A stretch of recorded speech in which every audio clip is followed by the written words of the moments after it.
Welcome to Movies in the Making. In today's episode, we are going to be looking at the celebrated 2003 epic fantasy film The Lord of the Rings: The Return of the King, originally released by New Line Cinema and directed by Peter Jackson. Here, we will dive deep into the story of the production of this film, including how the Eye of Sauron was made literal as opposed to being metaphorical in the source material by J.R.R. Tolkien. Peter Jackson put so much effort into adapting the novel by Tolkien, and it shows how epic the trilogy actually is. So, sit back and enjoy the show. You are all in for a fantastic ride.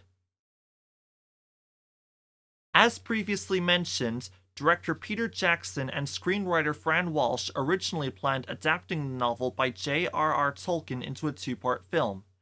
To expand upon this here, however, the two, alongside Stephen Sinclair, initially proposed the first film be entitled The Fellowship of the Ring, adapting from the first volume bearing that title, and the second film entitled War of the Ring, adapting from parts of the latter two volumes. However, Jackson eventually realized that combining the second and third volumes into one single film would require skipping some vital elements from both individual volumes. He then defaulted to making a trilogy of films when New Line Cinema chairman Robert J. greenlit said trilogy in relation to there being 3 volumes of the original Lord of the Rings novel. The process of adapting The Return of the King involved significant changes to J.R.R. Tolkien's novel, with scenes being shortened, combined, or entirely omitted to fix within the constraints of a movie. The challenge was not only to condense a complex narrative, but also to preserve thematic richness of the original work. The team worked closely with Tolkien Estate, ensuring that their adaptations remained respectful to the author's legacy while still maintaining the cinematic flow necessary for the medium. The film's screenplay, written by Jackson, Fran Walsh, and Philippa Boyens, adapted the third volume of The Lord of the Rings with several notable alterations, including the omission of certain subplots and characters, such as Tom Bombadil. The main focus of the film, as in the novel, is the final confrontation between the forces of good and evil with the ultimate destruction of the One Ring. However, the film also highlights the personal journeys of the central characters, especially Frodo and Sam. In the book by J.R.R. Tolkien, Sauron being presented as an eye acts as symbolism for his power and ability to make reach to his armies. However, the film portrays Sauron as an actual sentient eye to give the character a physical appearance in the film and avoid confusion as to who the main villain of the trilogy is. After Isildur cut off the One Ring from Sauron's finger, thereby defeating him in the Fellowship of the Ring, Sauron's physical form vanished. Within the context of the books and the film based on them, Sauron became an eye to watch over his armies. Giving Sauron a physical appearance is one of the biggest differences between the adaptation and its source material, yet it is understandable to give viewers reassurance that the trilogy has a default antagonist.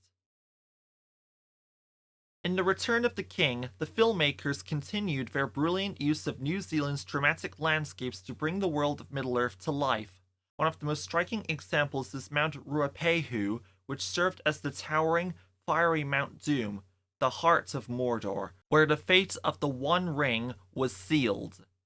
The surrounding areas of Tongariro National Park, with its rugged terrain and volcanic features, were also used to enhance the desolate, inhospitable environment of Mordor, making it feel as if the land itself was corrupted by Sauron's dark influence. Another real notable location shift occurred with Dry Creek Quarry. This site, which had previously stood for the epic Helm's Deep in the Two Towers, was reimagined in The Return of the King as the majestic and imposing city of Minas Tirith.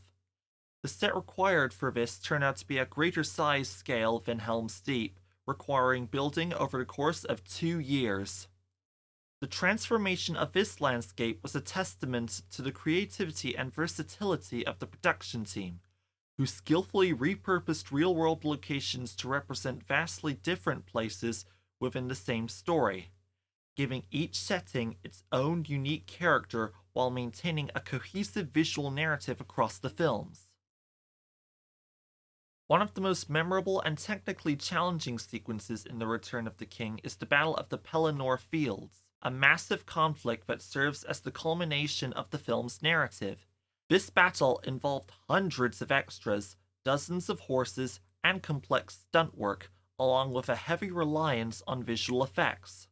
The production crew faced the task of coordinating a large scale battle in a location that was both stunning and logistically challenging. The team used a combination of practical effects, miniatures, and computer generated imagery to create the vastness of the battle. Massive sets were built, including the gates of Minas Tirith, while miniatures were used to depict the sprawling armies of Sauron and the siege of the city. A mixture of real actors and CGI was employed to create the cavalry charge of the Rohirrim and the battle's climactic moments, resulting in one of the most visually spectacular sequences in the trilogy. Just like the first and second films, The Return of the King had its visual effects completed by Weta Effects. For this particular film, J.R.R. estimated a total of 1,800 shots needed visual effects in post-production, with 1,500 actually being made. After the first film was finished, where Weta Effects employed about 150 people, the studio expanded to about 420 when making the third film. They even hired 20 people to work on compositing for the last 10 weeks of production. The way Weta Effects works is by using Maya for animation and modeling, PR Renderman from Pixar for rendering, and using the software application Shake from Apple for compositing. Just like with the first and second films, J.R.R. and Randall William Cook both won the Academy Award for Best Visual Effects for their work on The Return of the King. With this particular film, the award was also given to Joe Lettery and Alex Funk, who had previously won that award for their work on The Two Towers. The film's editing was a crucial part of its success, as the complex narrative structure and large number of characters had to be woven together into a cohesive whole. Jackson, along with editors Jamie Selkirk and Jabez Olson, worked to ensure that the film's pacing remains tight while maintaining the emotional intensity of key scenes. The sound design, led by sound designer Michael Hedges, was another area where The Return of the King excelled. The film's soundscape, from the clashing of swords in the epic battles to the quiet moments between characters, played a critical role in immersing the audience in Middle-earth. As with the first and second films, the score for The Return of the King was composed by Howard Shore. The soundtrack for this particular film stands out as the darkest of the trilogy, perfectly mirroring the escalating tension and stakes that reach their peak in the final chapter. Take, for example, the haunting opening sequence that reveals how Smeagol, a once innocent hobbit, became the tortured creature known as Gollum. The music starts with a light, almost playful theme, one that reflects Smeagol's innocence and his relationship with his friend Deagle. But as Smeagol comes into possession of the One Ring and is betrayed by his friend, the tone shifts. The once cheerful melody begins to darken, slowly building in intensity as Smeagol's obsession with the ring consumes him. This transformation in the music tracks Smeagol's psychological descent, from a simple hobbit to the tragic villain Gollum, illustrating how the ring distorts and deforms his soul. Throughout the film, Shore uses the score to enhance the emotional impact of the climatic battles and pivotal moments, weaving together themes of sacrifice, friendship, and the looming presence of evil. Whether it is the somber strains of The Steward of Gondor, which underscores Denethor's despair, or the triumphant yet melancholic Into the West that plays during the closing moments. Shore's music complements and elevates the epic scale of The Return of the King, making it not just a visual feast but an emotionally resonant experience.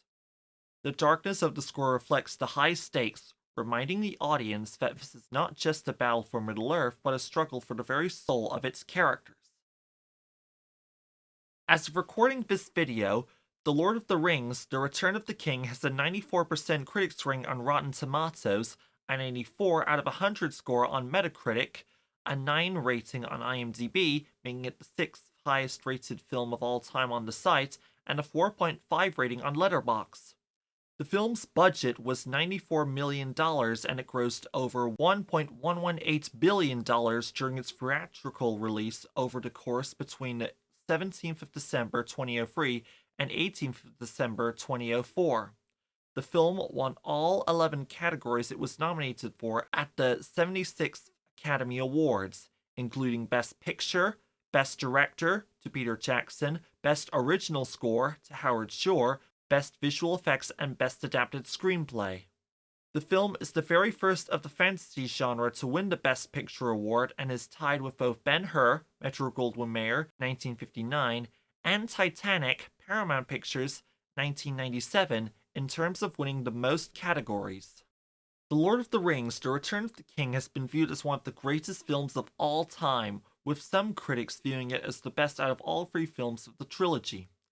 This film, along with two other adaptations in the trilogy, have served as an influence both for filmmakers and scholars when it comes to studying cinema due to its high quality on both visuals and writing. The writing, based on J.R.R. Tolkien's masterpiece, blends complex themes of heroism, sacrifice, and the struggle between good and evil.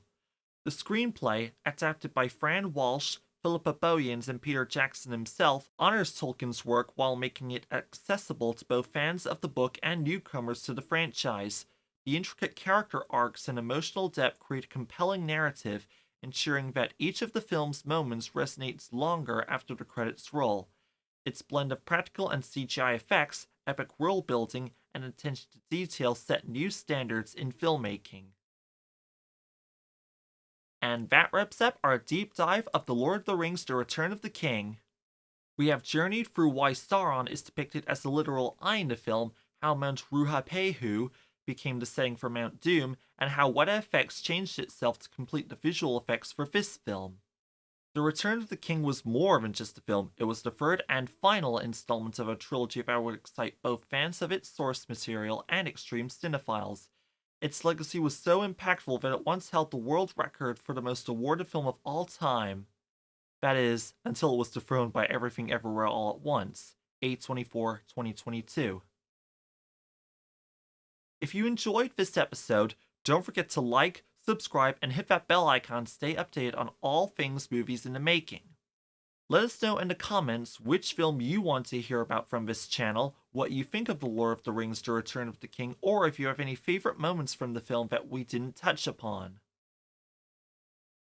Thanks for watching, and we'll see you all next time on Movies in the Making, where we will be talking about The Hobbit: An Unexpected Journey, Warner Bros. 2012, and more films to follow along the way. Tune in for more Movies in the Making as we uncover the stories behind cinema's most unforgettable films. This has been Jason Scotchmer, film enthusiast and passionate about the art.